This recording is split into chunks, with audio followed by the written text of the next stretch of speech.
Hallelujah, praise the Lord. सब भाई और बहन को जय मसीह की।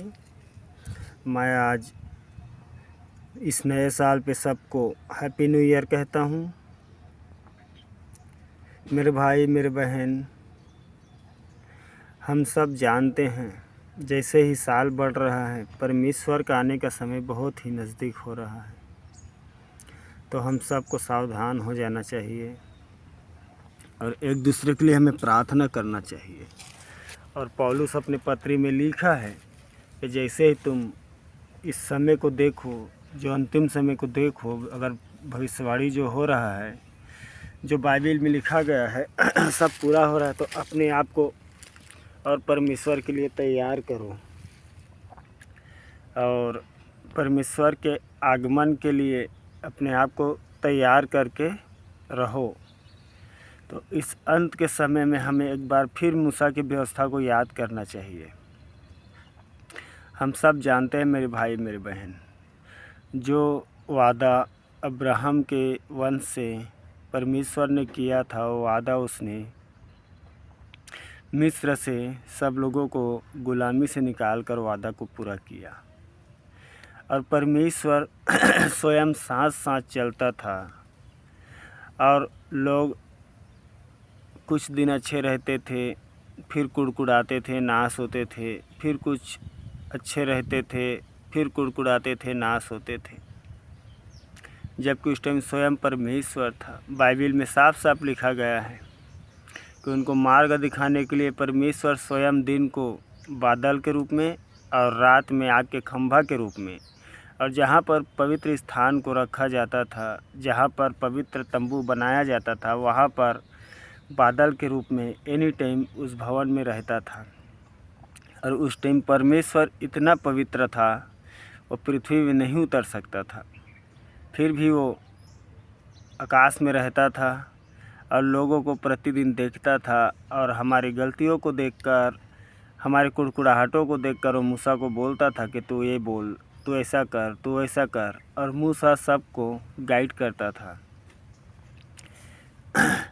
तो फिर भी लोग नहीं समझे और कुड़कुड़ाहट दिन प्रतिदिन बढ़ता गया। और हम सब जानते हैं उस टाइम के कोई भी लोग उस पवित्र स्थान में ना पहुंचा जिसे परमेश्वर देने का वादा किया था। उसमें 2-3 लोग जो पहुंचते हैं, फिर बाकी इतने लाखों इजरायली में सब नाश हो जाते हैं।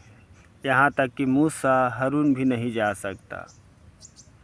मूसा को कहता है कि हे मूसा, तू उस पवित्र नगर को इस पहाड़ से देख ले।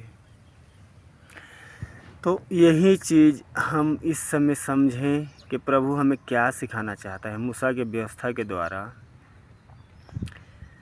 योना के बात को सब सुनकर पूरा निनवे के लोग माना और वो लोग बचे भी, क्योंकि बाइबल में साफ साफ लिखा है यदि हम परमेश्वर के बातों को सुनकर इग्नोर करते हैं, यीशु मसीह के नाम पर विश्वास नहीं करते हैं, तो वही निनवे के लोग हमें दोषी ठहराएंगे। क्योंकि उस टाइम योना एक मनुष्य था, लेकिन यीशु मसीह स्वयं आत्मा है जो मनुष्य बनकर आया। लेकिन हमारे समझ में अभी इस समय क्या है, खाली तरक्की और जीवन की अच्छी लाइफ, अपना कंफर्ट ढूंढते ढूंढते हम मसीह से पीछे हो चुके हैं।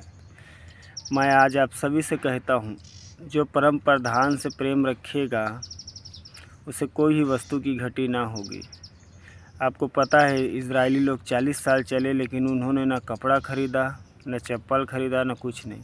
यहाँ तक खाना भी स्वर्ग से गिरता था, लेकिन फिर भी लोग कुड़कुड़ा के नाश हो गए। ये तो अंत के समय है। इस समय और लोग बहुत ज़्यादा कुड़कुड़ा रहे हैं। इस समय कोई अन्य विश्वासी को देखकर नहीं कुड़कुड़ाते हैं, क्योंकि बाइबल में लिखा है अपने पड़ोसियों से प्रेम करो। तो अपने पड़ोसियों से प्रेम ज़रूर करते हैं, हाँ, लेकिन मसीही की तरक्की को नहीं देख पाते।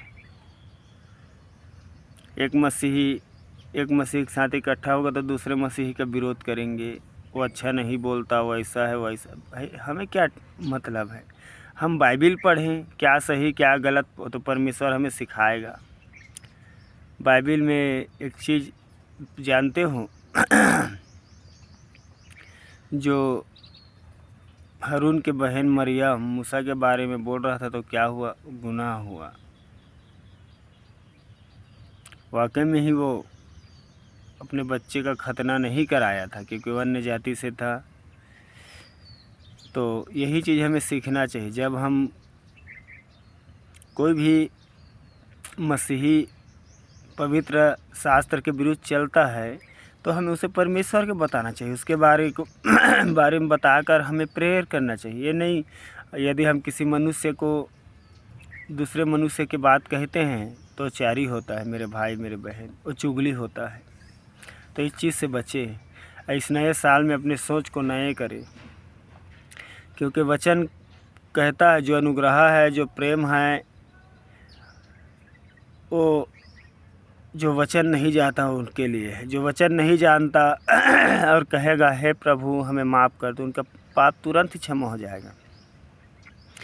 लेकिन जो वचन जानकर गलती करते हैं उनके लिए पता है हम पवित्र आत्मा को नाराज़ करते हैं जो हमें सहायक के रूप में मिला है। तो इस नया साल मैं उम्मीद करता हूँ कि आप सब प्रभु के मार्ग को एक नए सिरे से चुनेंगे, किसी के बारे में गलत नहीं बोलेंगे, अपना होंठ कंट्रोल में रखेंगे, एक दूसरे के लिए प्रार्थना करेंगे और चारी करना सब भूल जाएंगे। और हम खाली पड़ोसी से ही नहीं, हम अपने घर के लोगों से भी प्रेम करें, क्योंकि हर घर में, हर मसीही घर में क्या होता है, परिवार से किसी के साथ नहीं बनता।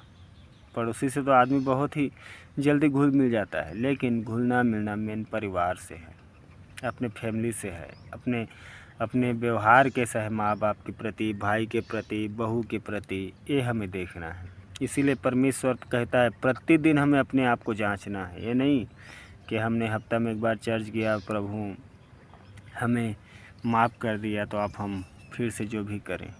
तो हम सब की गलतियों को प्रभु क्षमा करे, आप सबको प्रभु आशीष दें। और मैं विश्वास करता हूँ कि हमें प्रभु में बने रहना है, क्योंकि एक वचन और है जो प्रभु साफ साफ कहता है, जो एक वचन है, तुम्हारा जीवन है क्या मानो भाप के समान, जो थोड़ी देर दिखाई देगी फिर लोप हो जाएगी। मतलब हम जब तक शरीर में हैं, अपना आत्मा जो परमेश्वर का हमारे अंदर है, और हम इधर उधर की चीज़ों में व्यर्थ लगाते हैं, सोचो तो हमारे बहुत से भाई बहन जो मिट्टी में मिल चुके हैं इस समय, उनके जीवन में क्या बीतेगा। क्योंकि ऐसे परमेश्वर का वचन कहता है ऐसा कोई व्यक्ति नहीं जो पृथ्वी पर धर्मी हो। तो हम सब एक दूसरे के लिए तरस खाएं, ना कि उनकी गलतियों को देखें, क्योंकि हमारे आँखों में जो चर्बी इस समय बन चुकी है दूसरे की कमज़ोरी को देखने का, उसे हम प्रार्थना के द्वारा हटाएं और हर एक लोगों से प्रेम करें। इस अंत के समय में हम सब इकट्ठा हो ताकि परमेश्वर हम सबको प्रेम करे और अपने यहाँ ले जाए। आप सबको आशीष दे। जय मसीह की।